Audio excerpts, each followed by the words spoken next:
My wife is spreading rumors that I am a deadbeat for not being in the hospital during her childbirth, so I posted on social media that she bred via infidelity and aired her dirty laundry. My wife Cynthia, 45, got pregnant against my will after we had discussed and agreed on not having any more kids. I was scheduled for a vasectomy. She claimed she was on the pill, but I was using condoms because I wanted to make sure nothing happened. I had my vasectomy, but she was pregnant a few weeks later. She was overjoyed and I wasn't. I didn't want to be an old dad. She claimed the pills didn't work. I never pushed for her to get surgery because I know it's harder for women, and she said injectable contraceptives hurt her health. I checked all my condoms and all of them had been pierced. We had a huge argument that ended with her crying. My trust has been destroyed. I assume that nothing she says is true. She also got fired when she was 3 months pregnant. I found it weird that she didn't fight it. Then she said she needed to stay home, which is exactly what I dreaded. She said morning sickness was too bad to go to work. For our entire 18 years of marriage, she has pushed to be a som. We can't afford it. She gave me the silent treatment for weeks after our second was born when I said she needed to find a job. I never heard the end of it, as she calls it, when I made her leave our baby and sent her to get a job like I had ripped her away from our kid. I got suspicious, thinking that perhaps she had resigned and was lying. I know it's wrong, but I got into her phone. Long story short, she had a workplace affair and she and her AP both got canned. She slept with him during her training out of state and eventually scheduled every assignment out of town to cheat on him. He is in his late 50s, married. She also slept with my cousin's son, Nelson, 29.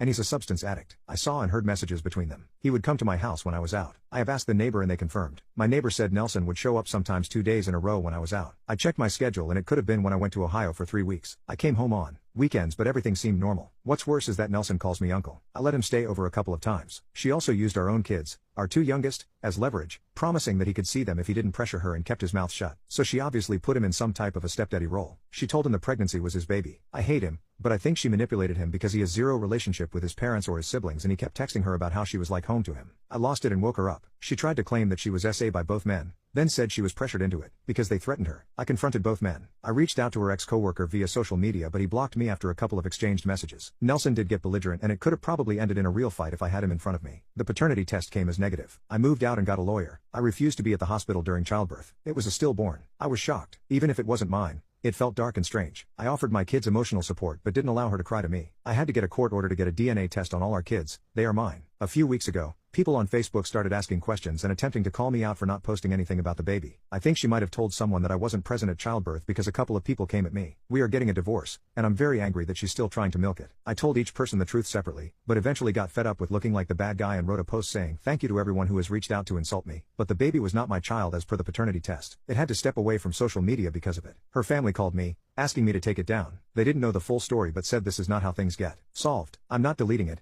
despite being called out for shaming. While I worked my ass off for our family, she was texting her best friend and complaining about how I'm not the shadow of my former self, how I look old and let myself go. Her friend had an angry response, but they are not on speaking terms anymore. Cynthia claimed that her friend ghosted her and she doesn't know why. I'm suing for custody since she repeatedly took my kids across the state so that Nelson could hang out with them and left them with her dad before I came home from work so that she could go do work stuff and have intimacy outside of our marriage. She had been begging me not to ever tell the kids about the paternity test, but they needed to know the truth before she twisted the narrative. My daughter won't speak to her and our second child wants to come live with me. I'm sick of crying sporadically because sometimes I'm driving and can't hold it in. I can't even watch adult films because she and her APs come to mind. I had a family and despite everything, I was proud and happy and she took it away. I didn't know she saw me as less. She told her ex-best friend that she loved watching the executives in her job. At least her friend defended me, although we are not close. My lawyer says we should contact her as a character witness. I hate Cynthia and I told her during her pregnancy when she wanted to initiate intimacy. She's naturally overweight and I loved her as such, but I hated the knocked up by the AP version of her. I told her she looked grotesque like Jabba the Hutt. Her lawyer is pushing for family counseling. I would only agree to civil co-parenting but nothing oriented at the couple's reconciliation bullshit. She calls it a mistake, but to me, she bred via infidelity and created an entire human being and I will never forget that.